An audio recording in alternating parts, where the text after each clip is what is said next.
Hey, what's going on? It's Doug Cunnington here, and welcome to The Doug Show. I'm going to be talking to my friend Adam Smith from Niche Website Builders.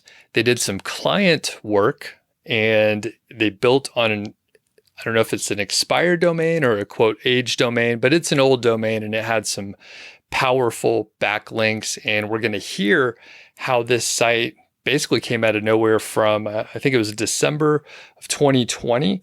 And here we are about 6 months later. The site's getting roughly 8,000 to 9,000 visitors per day. That's not per month, but per day.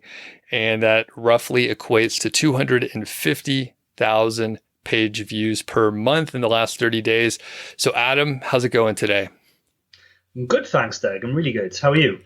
Doing well. I have to apologize. I'll even do it on air. I was a few minutes late. I looked at my calendar wrong. And truth be told, I was out for a little jog when you pinged me. And then luckily I was almost back. But I was a few minutes late and I apologize for that. Thanks for hanging in there. And I'm No looking worries. forward to hearing your story with this client work here. So if people don't know you at all, they can listen to a few of the other episodes, but just quick 30-second intro. Who are you? What do you do? Yeah, so I'm Adam Smith. I'm a co-founder at Niche Website Builders. We help affiliate marketers and content website owners publish new content, build backlinks, or even build websites from scratch for you. And we'll put links so folks could check out the stuff, of course. But let's get into the details for what this client was able to do. And we don't have specific revenue amounts since that is, the proprietary information for the client, but we do have some high-level details and sort of a step-by-step outline of what a person could do. So can you walk us through the very beginning, like where did this domain come from originally, and then sort of the initial plan of what you guys were able to do? Sure. So this was a domain that we didn't source ourselves. The client actually brought this domain to us. It's a really interesting story because the domain itself was quite expensive. I think the client paid somewhere in the region of $17,000 just for the domain, and it was at GoDaddy auction. And me and Mark were actually watching the auction. We'd identified this as being a good domain, and then the price went way past like what we would pay for it. And we were like, wow, who the hell who's paying this kind of money for this domain? And then the very next day, lo and behold, our client emailed us and said, I picked up this great domain yesterday. Can you build something on it for me? We're like, oh, wow. Of course, we were watching that last night. And it turns out one of the reasons why I think the price went for so much is that it was associated with someone quite famous. So it was associated with almost a household name. It was one of their philanthropy projects. So not only was it a great site, I think it was a high DR50, some incredible links from New York Times and Forbes and sites that you can't buy links on. But it also had this association with someone quite well known. So he said, I've got this domain. What can you do? And it was in a specific area that's very neat. That's very broad. The niche is very broad. So we had to kind of decide where we were going to start. And in that case, it's always difficult to know where to start in a broad niche, but essentially what we did was look for similar competitors in this space. And I think we've talked about this before, Doug, our approach to finding keywords in spaces like this, where we essentially build out a big list of competitors in the space. We pull out 6 domain metrics for them and rank them highest to lowest with our domain in there. And then anybody who's weaker than us, so they have a weaker domain, but they're doing extremely well with organic traffic, they're almost anomaly sites that we look for. We then try and reverse engineer what's working well for those guys, what keywords they're doing, how they structured their content, the word length, all of that, those aspects. And essentially we come up with an initial plan that was for around 150,000 words. Okay.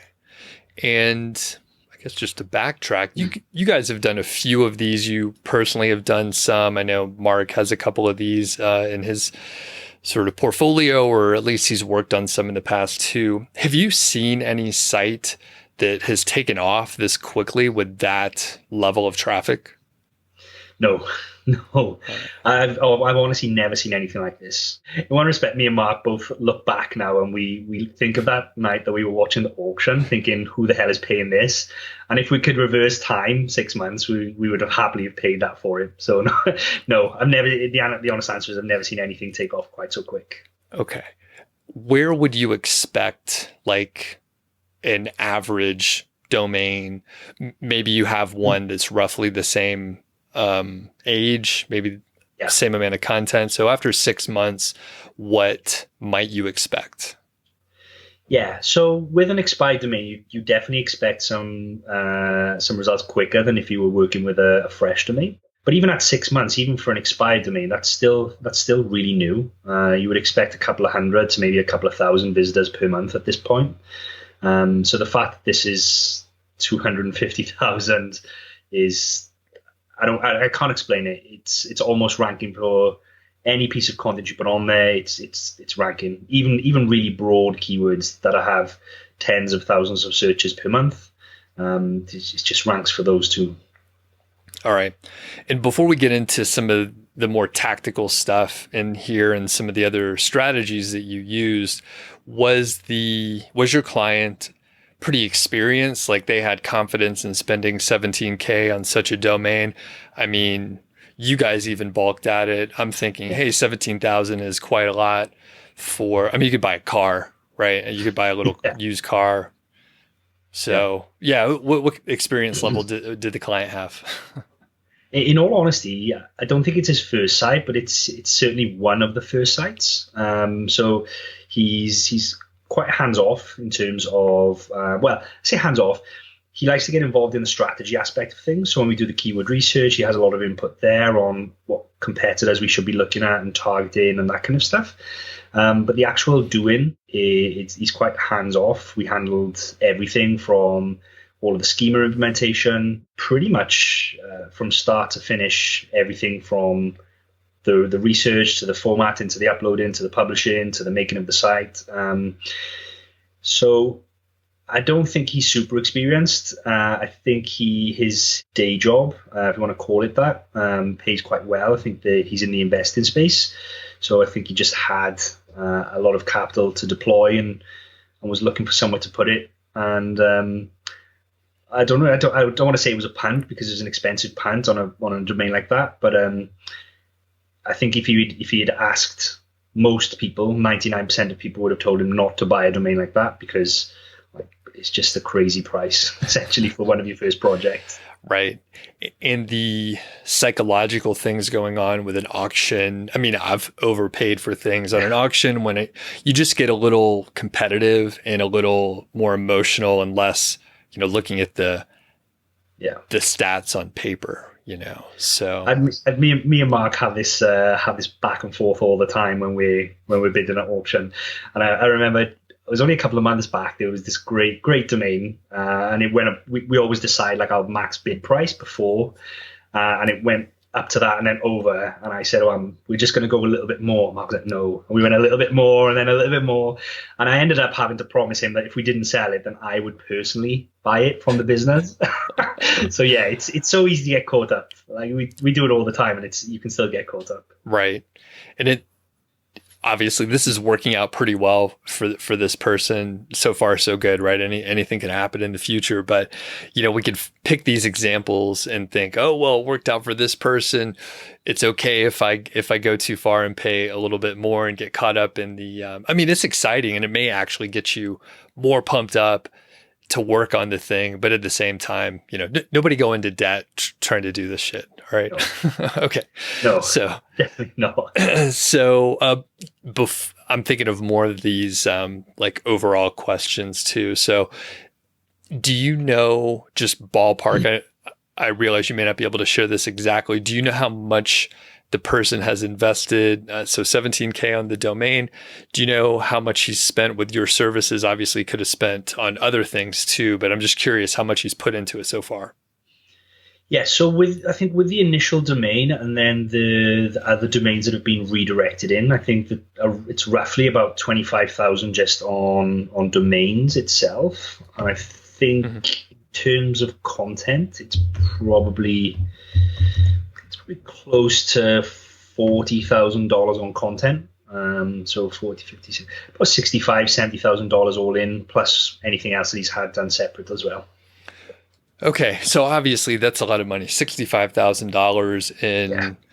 in 6-7 months or so. However, right, we don't know how much the site's making, but we were chatting beforehand, and you approximated about 5,000 per month, give or take. Right, there's a Yeah. lot of variables, but at the 5,000 per month mark, the site's probably worth anywhere from like say 145 to 165,000 roughly. Yeah, plus the latest round of content that we've added is literally just gone live on the site. So there's all that still to come. So there's still potential for quite a bit more upside with the existing current spend too. Perfect. Okay. Yeah. So let's start talking about some of the content and things that you did. So it sounded like he sourced the domain, contacted you the next day. You guys literally built the site, set up WordPress, the theme, and Yeah. all the business, right? Okay. Yes. And then you had a plan for 150,000 words of content. How did that go? Getting it written and then rolling it out. How long did it take to publish all that first set? I believe that went live within the first 4 to 5 weeks. So it's a quick process up to that kind of level of content with us. We get that turned around in a 4 to 5 week process. On the site build aspect, once we've agreed the keyword research plan, then the team start writing the content. We then start getting the graphics created, so the logos and the color scheme, and we have some back and forth to make sure they're happy at that point. And then we build the site, and we've got a very specific structure, like the site structure that we use. And I think, again, we've talked about this on our previous chats, but essentially it's a very simple site. We use Astra as our base theme, and we make use of the homepage extensively to link through to category pages and important pages. But then the category pages are custom category pages where we don't have pagination, and they're set out so everything is on one page essentially, just to reduce click depth, to make it easier for Google to crawl, easier for user experience. So we set that up then while the team are creating the content, and then it all comes together at the end of that 4 to 5 week period where we publish the content, we format it, we get it all live, we set up Search Console, we submit the sitemaps, we set up analytics, we do all the internal linking with Spencer's Link Whisper tool, and then it's good to go. That's essentially the end of the project. It's handed back to the client for them to review and let us know they're happy, any amends or changes before the project's kind of finalized and finished and handed over then. And you said about 150,000 words of content. So is that roughly about 100 posts or so? Yeah, I think so. The majority of this content was informational. There was definitely some aspects of commercial content in there. But we took our steer for the length of the content based on the competitors that we were imitating. So if they had a 1,500 word piece of content on a specific topic, then we would have a 1,650 word piece that allows us a little bit more room to add some more detail, typically in the form of some question-based content at the end. So we know that we've got a better domain. We know that we've got at least the same content, if not better, same structure, same word count, but over time with good internal linking, better page structure and site structure, and a better domain, then we should be able to take that traffic from them. Okay. So you got this initial 100 articles or so based on all the competitor analysis and different details you just mentioned. So what happens next? Do you publish more content? What did the client want to do? What did you recommend? So usually at this point, we recommend that you don't do a lot.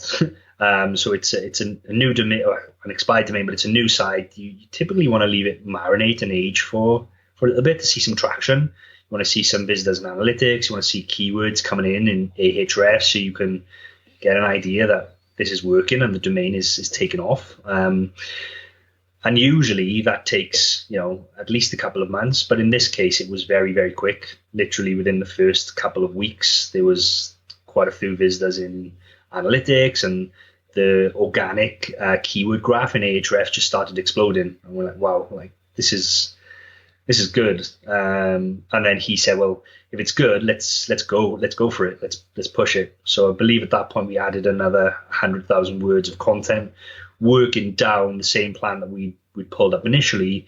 We just carried on working through that plan. All right.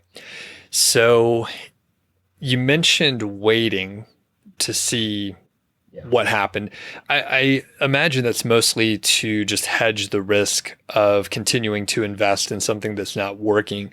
Is there any other reason aside from just waiting to see and, so you're not throwing money away? Yeah, it's that, and it's also a confidence thing. I mean, lots of our customers who've built on expired domains in the past and know how they work, they don't mind just keep on going straight away. But lots of people that we work with, this is the first time they've either built a site from scratch or they've built on an expired domain. So before they start investing more money, we just want for their peace of mind for them to start seeing some traction, for them to start seeing action. So it's a mixture of both. It's for confidence and also that you're not throwing money after something that's not quite working out. All right. So another order, 100,000 words came in, and I imagine it took about a month or so to get that out, a little bit less than before. What about link building? Did you do any of that? I know obviously there were existing links going to it. That's the whole point with these expired domains. But did you lean on that at all? No, so we didn't actually do any physical link building, but what we did do, which is what happened next, was utilize more expired domains and redirected those in, and that essentially is what we've done for link building for this website. So we haven't run any shotgun skyscraper techniques, we've not built any guest posts or niche edits or anything like that. Okay, can you tell us about the metrics and the overall authority of those other expired domains? How many did you get? What was the thought process to integrate those? Yeah. I don't know the metrics off the top of my head, but I believe they were all around the DR25 to DR35 range. So there's been 3 in total now. And essentially they're complementary to shoulder niches or sub niches of the overall category. So for example, if this was the outdoor space, then one of the expired domains may be in the camping niche, and it may have been a camping e-commerce store in a past life. And then we say, okay, well, this is a great fit. It's a shoulder niche that's related to the 250 words that we've just put on there, but we may not have directly covered the camping space. So let's pick up this domain, let's redirect it in, and I guess we'll talk about the specific process that how we did that, and then let's create a new batch of content that's all about camping on the site and build out another category within the site, essentially. Got it. Okay, yeah, let's get into the details. How did you 301 redirect or whatever technique you ended up using? So I see lots of people talk about like 301 redirects in the Facebook groups and in the community, and how they're not super effective anymore, or they don't work, or they're bad. But there are a couple of different things you've got to keep in mind when you are looking at redirects. And I think the main one, which lots of people overlook, is, can the primary domain absorb the redirect? Is it powerful enough? And what I mean by that is, if you were to redirect a stronger domain into your primary domain that has more referring domains or stronger branded anchor text than what you currently have, you can end up distorting your anchor text, where the primary anchor text for your website anymore is no longer your brand. It's the brand of the domain that you've redirected in. And I've seen this happen several times in the past, where it almost feels like Google gets confused then. This is the brand. The brand is xyz.com, but all of a sudden your main anchor text is bobswebsite.com. Like that doesn't look natural. So I think you've always got to keep that in mind. So that was obviously one of the aspects and the reason why we went for DR20s to 30s. So the primary domain was strong enough to absorb them.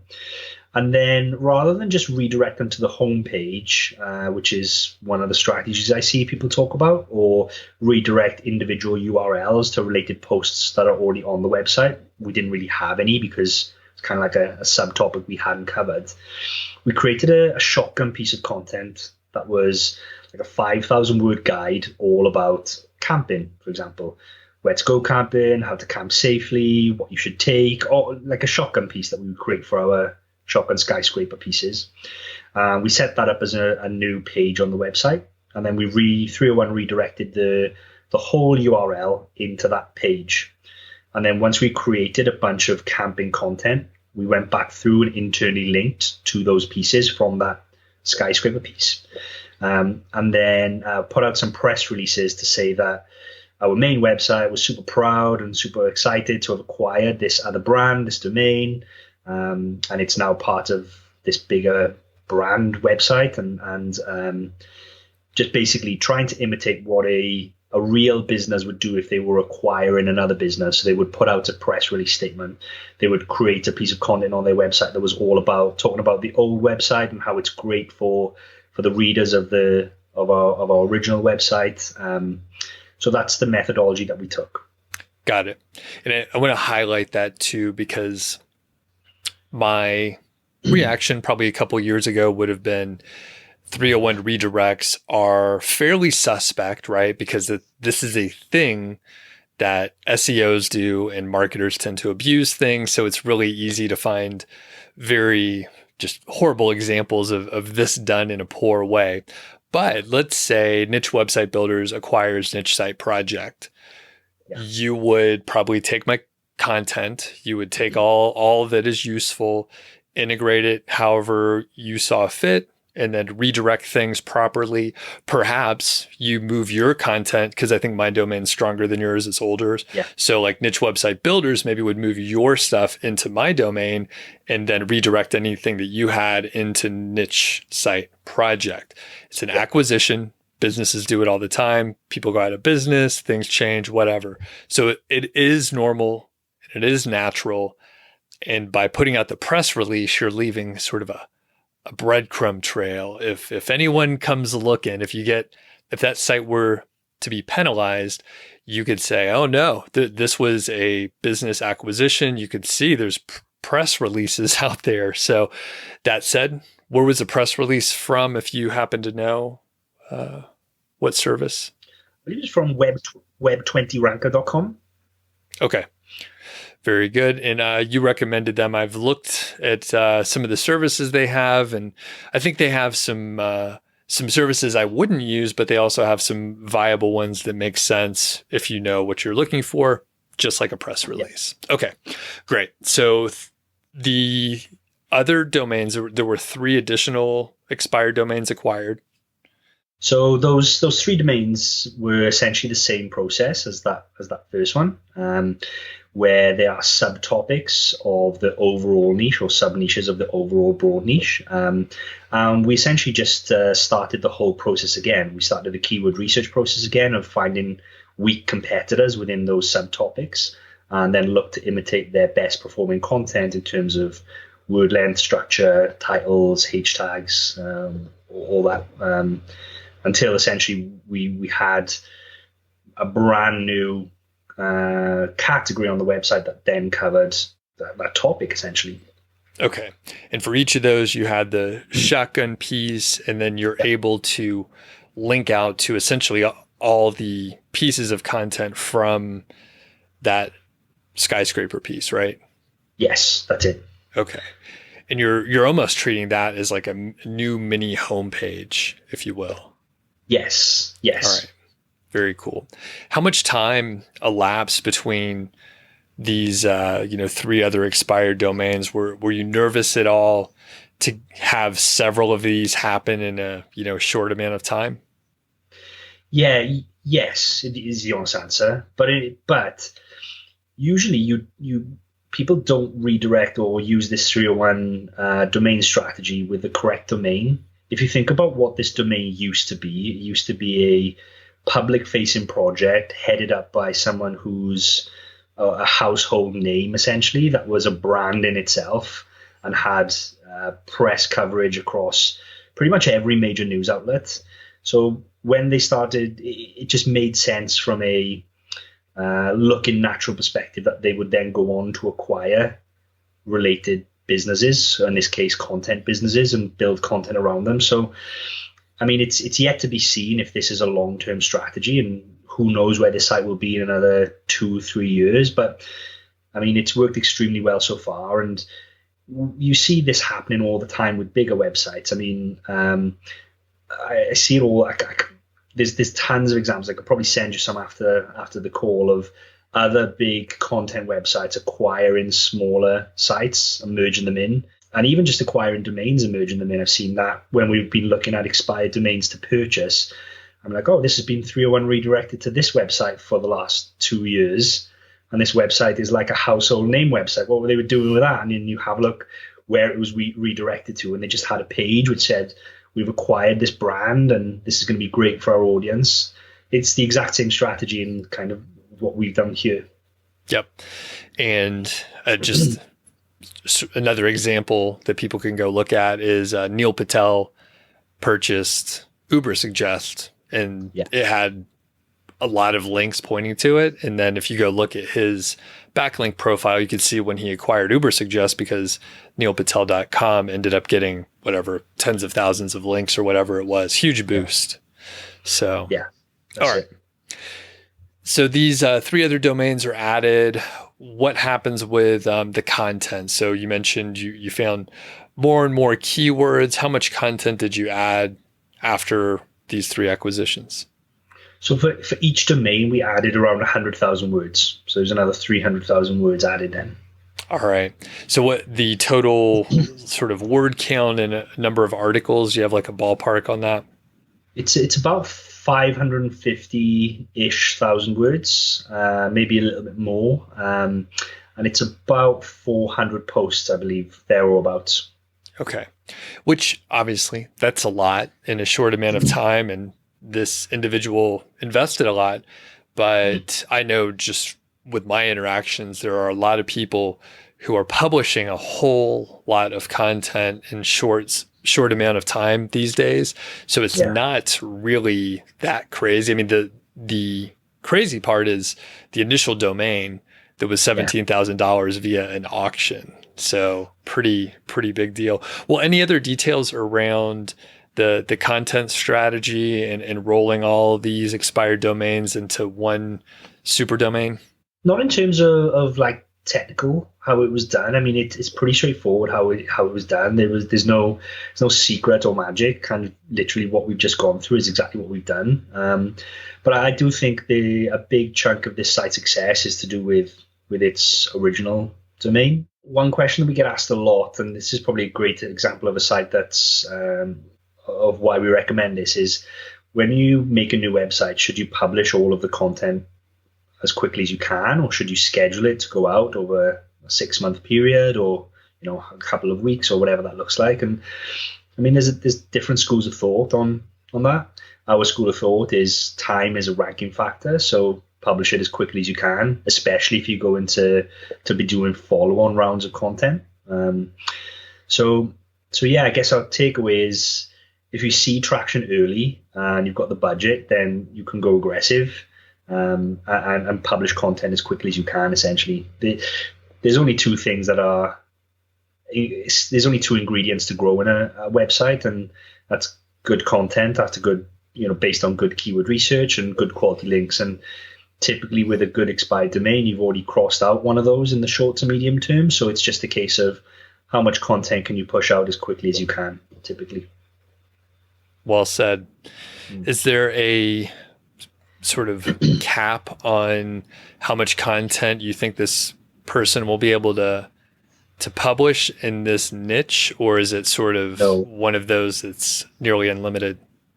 It's almost unlimited. I mean, some of the competitors that we were imitating for this content strategy are getting millions of visitors per month. So, and I genuinely believe on its current trajectory, like within the next 6 months, this site is probably going to hit close to 1 million, I think, visitors per month. It's just on such an explosive trajectory. One thing which you might be interested in, and your readers might be interested in, is talking about domains at auction and expensive domains. We see some domains go for crazy prices, and then we make a little note of them as our interest in domains to follow and see what happens with them. And there was one this week. I'll just pull it up here, which you can follow and maybe your audience can follow. It was the domain ended up going for around $65,000 in the end, just the domain. And I think it was, here we go, vitamindcouncil.org. I think it's DR70 something. And yeah, we were watching it and we were like, wow, this is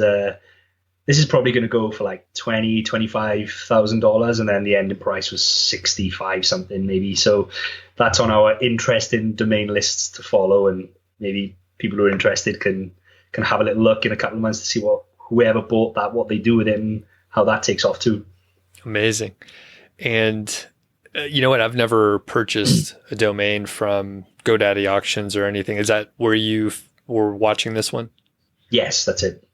And is there a way to look at the sold auctions out there so a person can go back historically and look and see, this domain sold for X amount in the last 6 months or whatever? Yeah, there is a tool. I'll try and remember after, so you can put it in the show notes. There's a tool you can check, but I can't remember the name of it off the top of my head. Okay. Well, people can Google it and figure it out on their own too, if they're really interested. I suck with show notes, so I'll be honest with you. I almost never go back to people then ask me, hey, Adam said he was going to give a link. He probably did. I probably just didn't put it in there. Okay. The point is you could find it. Yes. And it could be interesting, like you said, just to, hey, a year ago, someone paid, $20,000 for this domain. Is it doing anything now? If it worked, what did they do? You can kind of go back and see like what they published and when.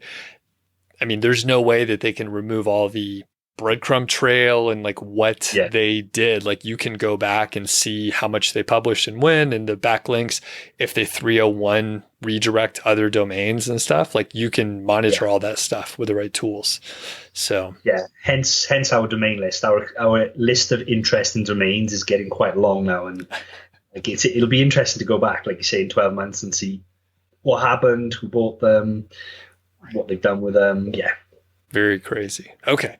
Well, is there anything else that is interesting that I didn't ask you about with this?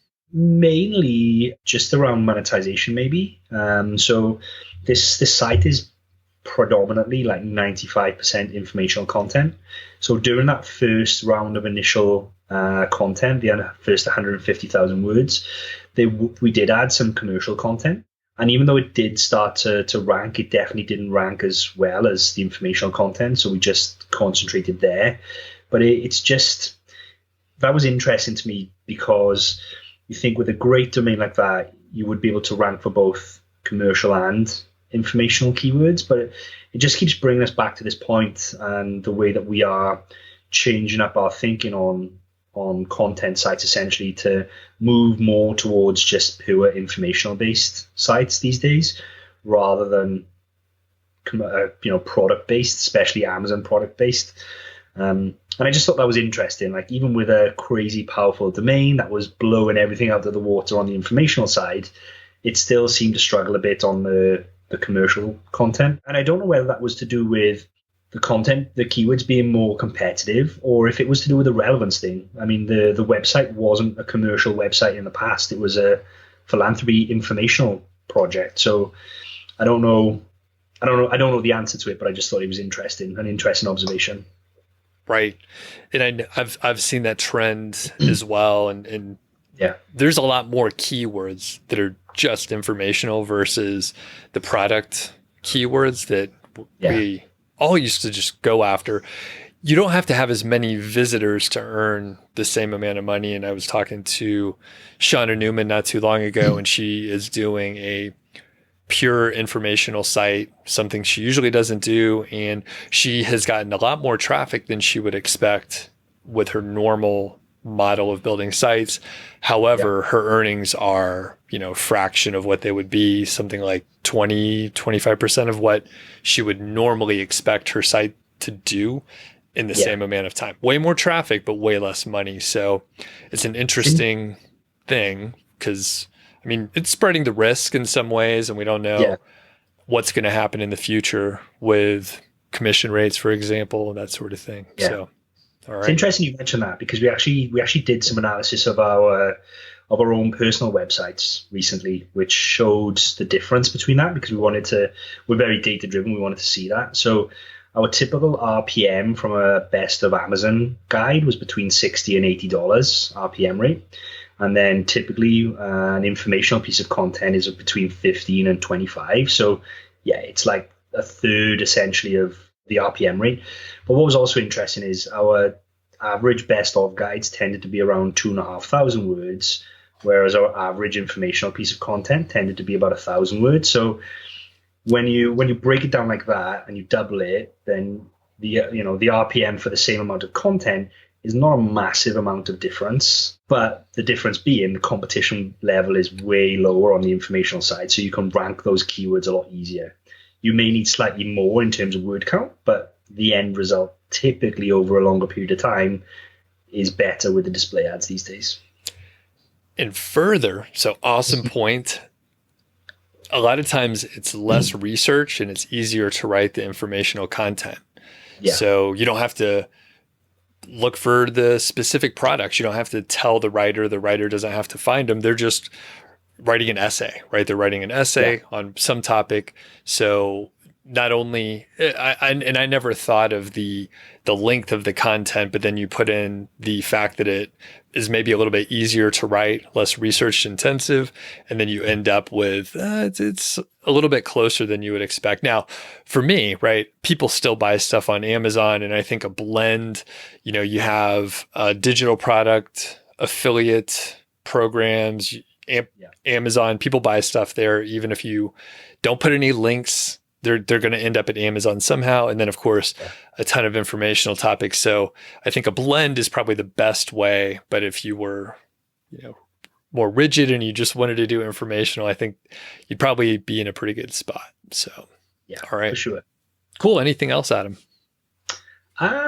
No, I think that's it really. I think that kind of covers everything that we did on the high level, or everything that we can share with this domain, this client. Yeah, I hope your audience kind of find some value in it, even though it's very high level. And I mean, if they have specific questions, then I'm more than happy to answer those. They can get in touch with me and I can answer those. But I just can't give away the niche or the URL or anything like that. But if they go, well, what happened next, or how did you do this, or anything specific, then I mean, I'm pretty open and we're pretty amicable to discussing these kinds of things anyway. Awesome. And you guys do, I'll give you a chance to plug the service that you guys do. So you have essentially an expired domain sort of package. Without being too salesy, Yeah. what's it all about? What can someone expect? Yeah, so we do everything from start to finish. Essentially, is the strap line.